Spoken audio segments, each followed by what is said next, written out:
corazón te lo entrego, enamórame de ti. Quiero aprender a escucharte, quiero saber qué es amarte, de tu verdad yo saciarme. Un tiempo con Dios para meditar todo el día. Tu pasado no es profecía de tu futuro. Y leemos en la segunda carta a los Corintios, capítulo 5, versículo 17. Y dice la palabra de Dios: de modo que si alguno está en Cristo, nueva criatura es, las cosas viejas pasaron, he aquí todas son hechas nuevas. Un versículo que los que somos hijos de Dios, los que profesamos nuestra fe, los que nos congregamos, es uno de los primeros versículos que nos aprendemos. Un versículo que tiene muchas cosas que aprender, muchos enfoques. Este versículo sirve de sostén, de soporte para mucha teoría bíblica que hay aquí en la palabra. Pero hoy quiero hablar de que nuestro pasado no muestra hacia dónde va nuestro futuro. No es la profecía de ello. Y este versículo es muy clave. Dice que de modo, de manera, y tenemos que leer el contexto de todo lo que está hablando la segunda carta a los Corintios, que no lo voy a hacer hoy. Me voy a enfocar solamente en este tiempo con Dios. De modo que si alguno está en Cristo, nueva criatura es. Las cosas viejas pasaron, he aquí todas son hechas nuevas. Voy a leer el versículo al revés. Todas las cosas son hechas nuevas en nuestra vida, todas, a nivel espiritual, emocional, físico, financiero, relacional, todas. He aquí todas son hechas nuevas. Y las cosas viejas pasan, o sea que donde hay escasez viene lo necesario o la abundancia. Donde había enfermedad viene sanidad, donde había tristeza viene alegría. Este es el contraste de cambiar las cosas viejas por nuevas.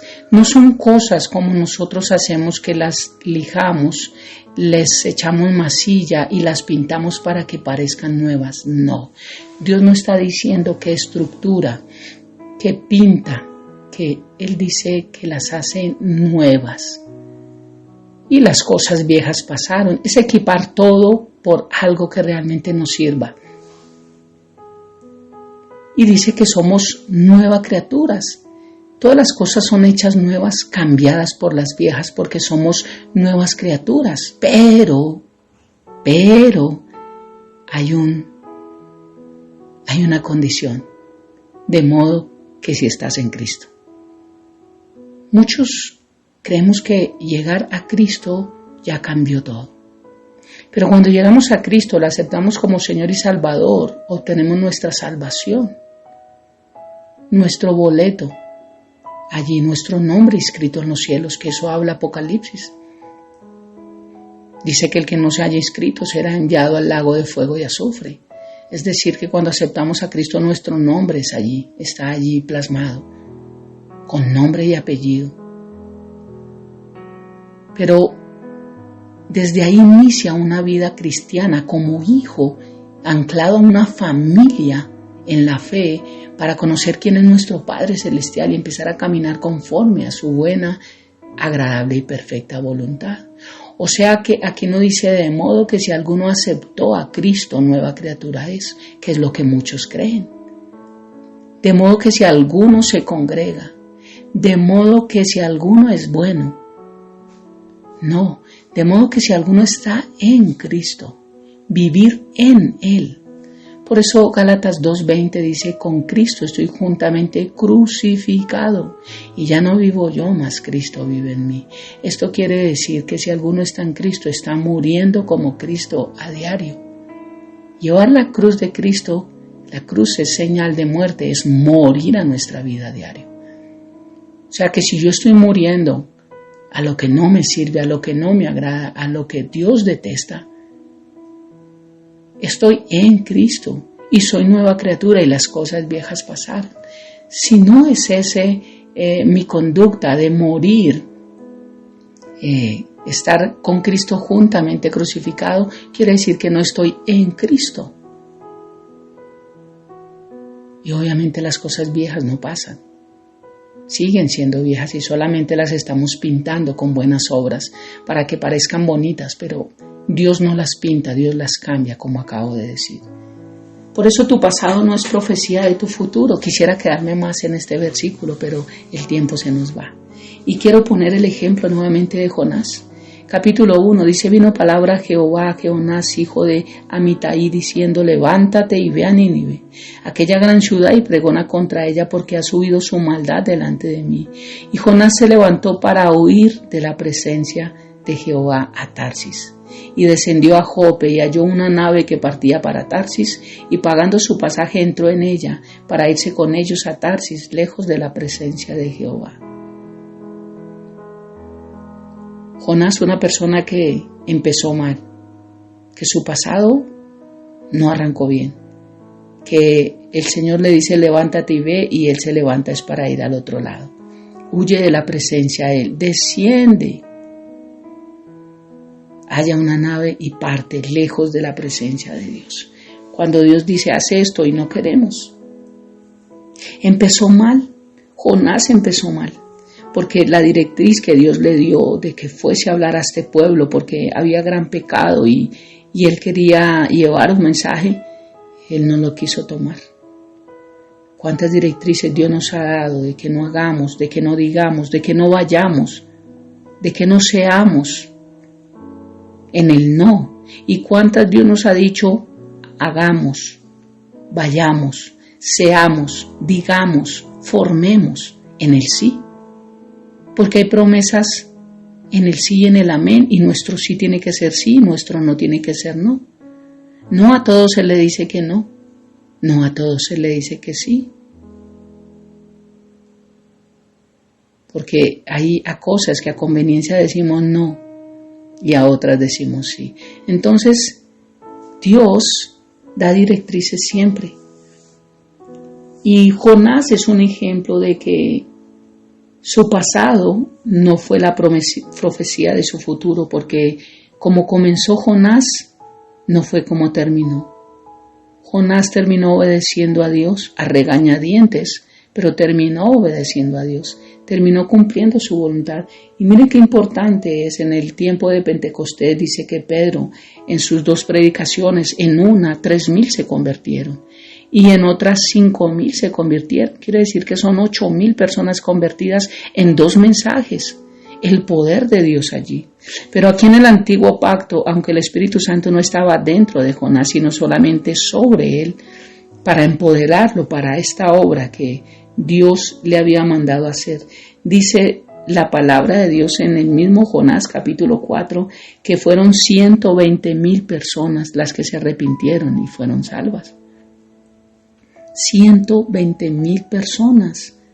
Imagínate cómo terminó Jonás, haciendo a regañadientes la voluntad de Dios y salvando 120,000 personas a través del mensaje que Dios puso en su vida, porque no fue Jonás quien lo salvó, pero sí su obediencia, como vuelvo y digo a regañadientes, fue la que permitió que la bondad, la compasión, la gracia, la misericordia de Dios estuviese allí en una ciudad dañada en pecado, en perversidad, pero que un día conocieron el mensaje y se arrepintieron. Porque este mundo está picho, pero muchos no conocen de Dios, muchos no saben que hacen mal, muchos lo hacen y se agradan, eso es diferente, pero muchos no lo saben. Y el otro ejemplo contrario de Jonás, que empezó mal pero terminó bien, es Judas. Hay muchos más ejemplos, pero necesito terminar este tiempo. Judas comenzó bien, pero terminó mal. Y no es como comencemos nuestra vida, no es como comenzamos nuestro llamado, no es como comenzamos nuestro servicio, sino cómo terminamos el mismo. Muchos han comenzado bien, pero se han apartado. Muchos han comenzado bien y no han terminado. Muchos comenzaron bien, pero van mal. Y oro a Dios para que no terminen mal. Pero Judas fue uno de ellos. Comenzó bien, se congregaba, buscaba a Dios, escuchaba los sermones de Dios, dormía con Dios, caminaba con Dios. Estuvo con Jesús en muchos procesos. Tuvo la confianza de Jesús porque fue el tesorero. Aun cuando Jesús sabía que él sustraía de la bolsa donde guardaban los ingresos, Jesús siempre confió en él. Pero Judas terminó mal. Y esto nos muestra que nuestro pasado no es profecía de nuestro futuro, que no es como comencemos, sino como terminamos. Por eso dice la palabra de Dios en segunda carta a Timoteo, capítulo 4, 7 y 8. Pablo, he peleado la buena batalla, he acabado la carrera, he guardado la fe. Por lo demás me está guardada la corona de justicia, la cual me dará el Señor, juez justo, en aquel día. Y no solo a mí, sino también a todos los que aman su venida. Pablo comenzó mal, porque era un perseguidor de cristianos, porque era una persona que se agradaba viendo cómo apedreaban a cristianos, cómo los mataban, y de hecho los perseguía para llevarlos allí al Sanedrín.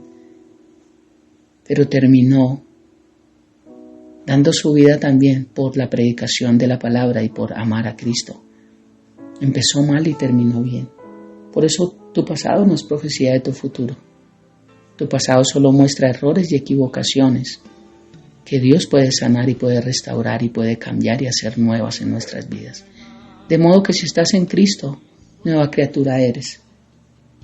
No vivamos más de nuestro pasado, sino miremos hacia el frente nuestro futuro, el cual ha escrito Dios y no se puede borrar.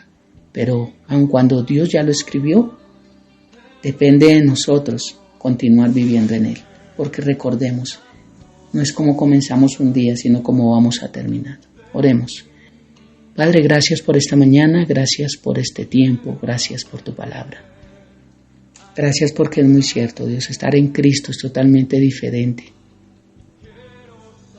Haznos entender y haznos tener la revelación de la importancia de morir a nuestra vida cada día y de poder realmente ser hijos, de poder entender la importancia de nuestra salvación, de poder entender la importancia de que tú eres juez justo y que tú nos darás una corona de justicia, Dios.